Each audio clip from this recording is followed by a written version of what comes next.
L'artiste de l'Opéra de Pékin, Mei Baodio, comme son légendaire père Mei Lanfang, a accompli sa carrière en chantant des rôles féminins.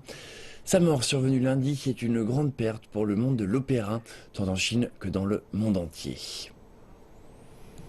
Chaque fois que les gens mentionnent Mei Baoqiu, le nom de son père refait immanquablement surface, Mei Lanfang. Il fut l'un des plus célèbres artistes de l'opéra de Pékin de l'histoire moderne chinoise, connu exclusivement pour ses rôles féminins de général et ses rôles de Qingyi en particulier, où les rôles sont typiquement de jeunes femmes ou d'âge moyen et très élégantes. Son style doux et plein d'aisance est connu comme l'école de Mei. Né en 1934, Mei Baoqiu fut le 9e enfant de Mei Lanfang et avec son style similaire au niveau de l'expression et des mouvements, il fut choisi comme son successeur. Baoqiu a fait sa première apparition sur scène lors de son 10e anniversaire et a pour la première fois partagé la scène avec son père à l'âge de 18 ans. Les enfants n'ont jamais peur d'être sur scène. Je chantais alors que je voyais le public qui m'applaudissait.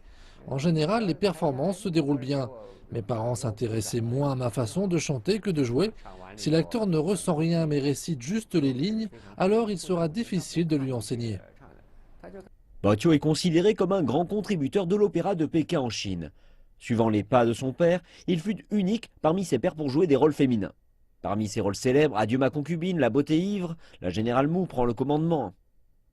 Cependant, la vie artistique de Mei fut interrompue pendant 14 ans durant la révolution culturelle qui a pris fin en 1976. Je pense que cette année a été cruciale en vue de décider de ma poursuite de la scène, si mes mouvements pouvaient être rapides et si je disposais encore de ces aptitudes basiques.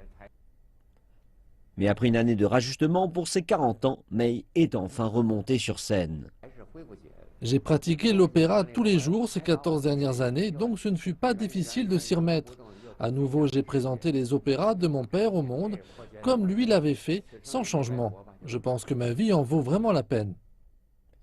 Durant toute sa vie, Mei a apporté d'importantes contributions aux échanges culturels ainsi qu'à la promotion des traditions de l'opéra de Pékin. Et certains des grands interprètes du genre sont toujours en activité et montent sur scène avec leurs étudiants.